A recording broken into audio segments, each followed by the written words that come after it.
Aduh, pusing banget sih. Kim, ada apa sih? Dari tadi aku lihat kau berdumel aja terus kerjaannya. Aku kesal. Buat apa kan dia temukan ini atom?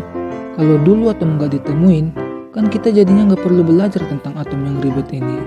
Gak ada manfaatnya juga. Jangan begitu dong. Mereka sangat berjasa buat perkembangan dunia sains loh. Harusnya kita bersyukur. Melalui para ilmuwan itu, kita bisa kenal dan belajar mengenai atom yang menakjubkan ini. Sepertinya kamu belum paham. Gini dulu deh, aku coba jelasin seberapa pentingnya atom dalam kehidupan kita sehari-hari ya. Atom bisa kita jumpai pada garam dapur, Kim. Jadi, garam dapur itu terbentuk dari adanya dua molekul atom yang saling berikatan, yaitu atom natrium dan atom klorin.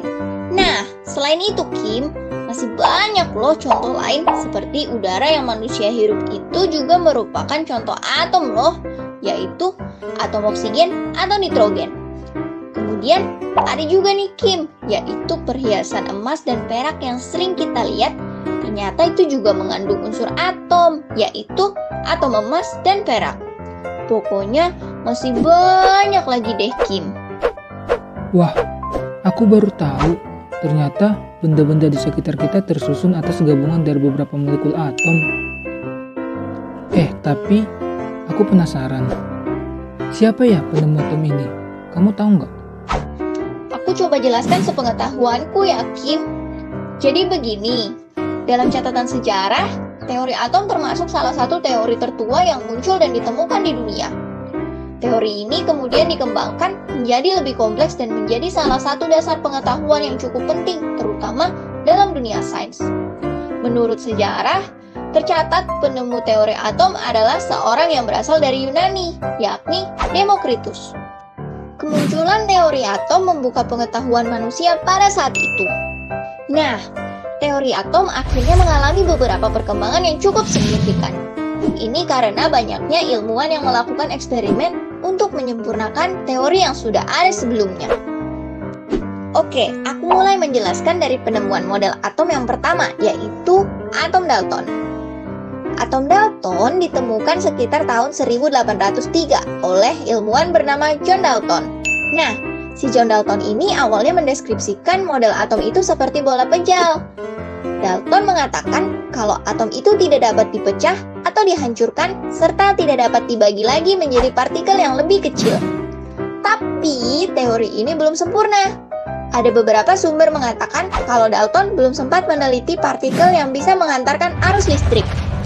Nah, teori model atom berikutnya muncul pada tahun 1909 yang kemudian dikenal dengan model atom Thomson. Seperti namanya, atom Thomson dikemukakan oleh J.J. Thomson pada tahun 1909.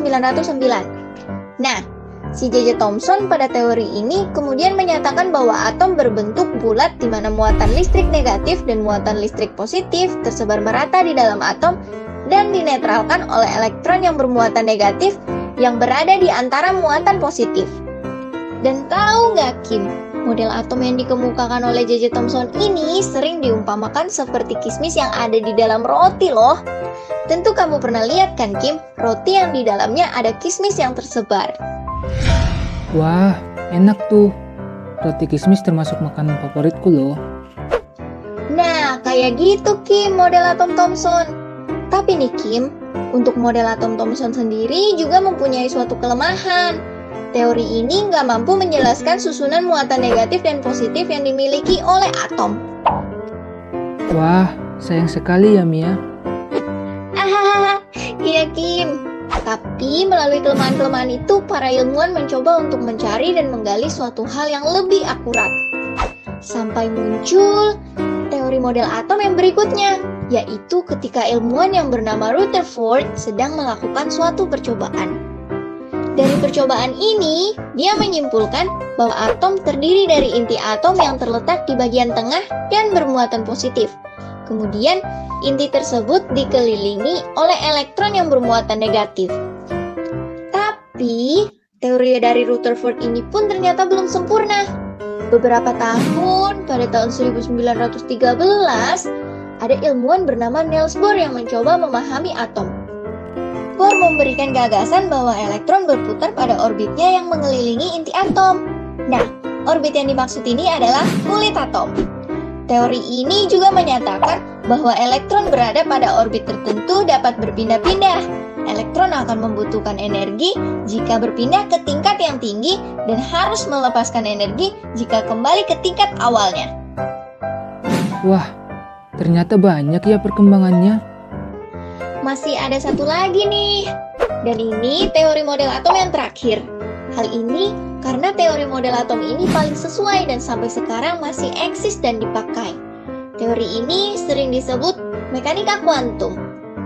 Jadi, di tahun 1926, seorang peneliti bernama Erwin Schrödinger ikutan nih untuk meneliti atom.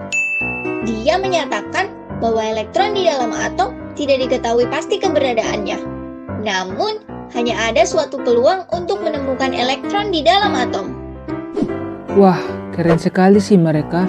Mereka menemukan keajaiban Tuhan yang paling menakjubkan. Ya, beginilah kehidupan. Dan dunia memang penuh dengan keajaiban. Disinilah kita bisa menyadari betapa ilmu pengetahuan telah membawa kita menembus batas-batas yang tidak disangka. Yang terpenting, jangan berhenti bertanya, keep asking, and stay curious, karena itu semua dapat menjadi sesuatu yang baru yang tak pernah bisa kita bayangkan.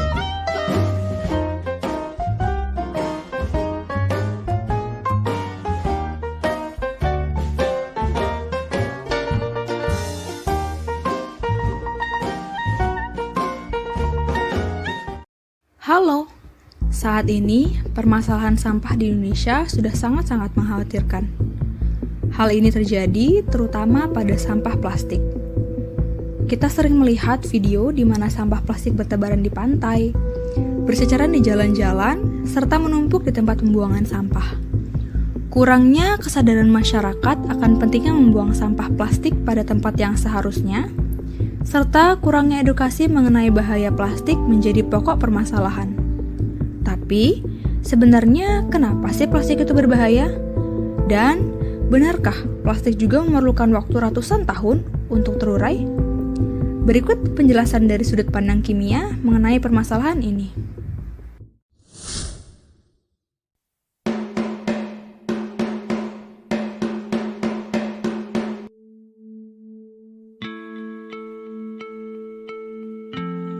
Apakah kalian masih sering menggunakan plastik?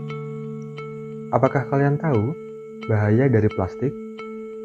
Nah, kami dari kelompok 3 akan memberikan kalian penjelasan mengenai bahaya dari sampah plastik terhadap lingkungan.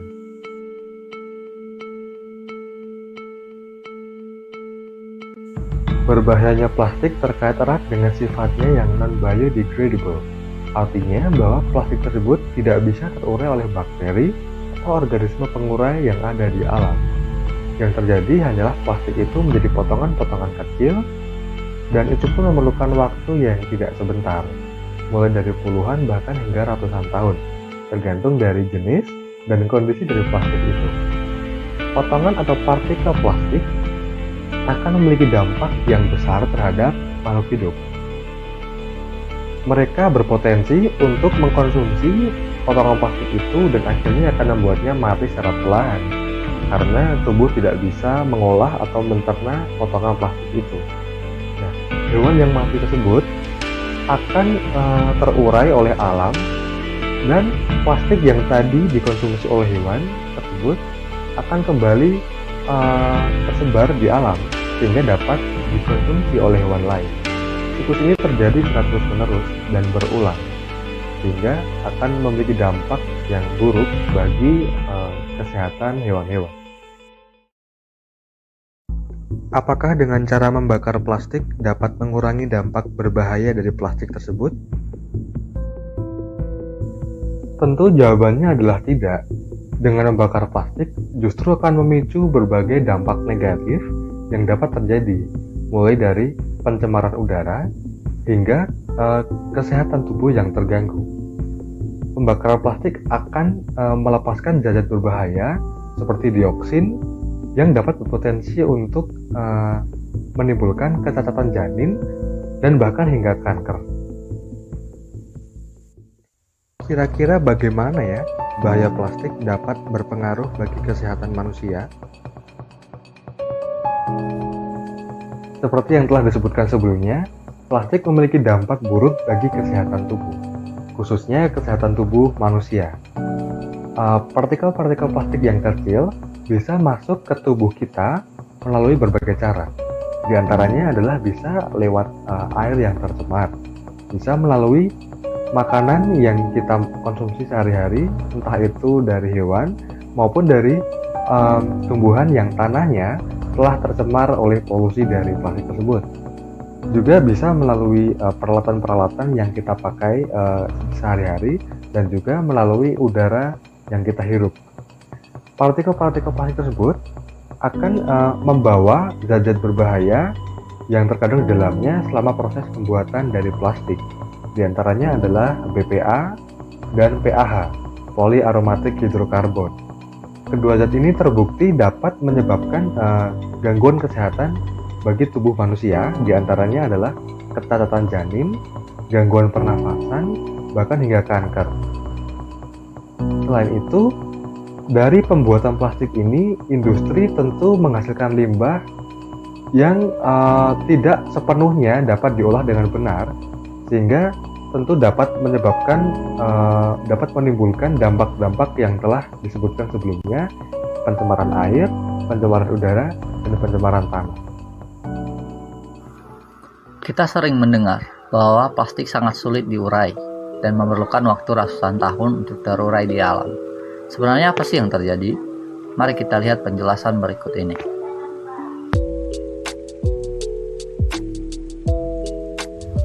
Molekul penyusun plastik utamanya adalah polietilena atau polipropilena yang merupakan unsur polimer dengan struktur penyusun yang sangat panjang dan saling mengikat. Meskipun struktur penyusun dari polimer ini adalah hidrokarbon yang merupakan senyawa organik, namun ikatan kovalen antara atom dengan atom lainnya, terutama unsur karbon dengan atom lainnya itu sangatlah panjang dan kuat. Untuk memutuskan satu ikatan membutuhkan energi yang cukup kuat. Bayangkan itu hanya untuk memutuskan satu ikatan, apalagi dalam bentuk polimer, sehingga dalam ikatan yang sangat panjang pasti juga membutuhkan energi yang lebih besar lagi, sehingga tidak ada organisme di alam bebas yang dapat menguraikan polimer ini, atau dengan kata lain plastik. Nah, mekanisme yang dapat dilakukan untuk menguraikan polimer ini yaitu dengan interaksi antara unsur lain ataupun dengan bantuan sinar matahari.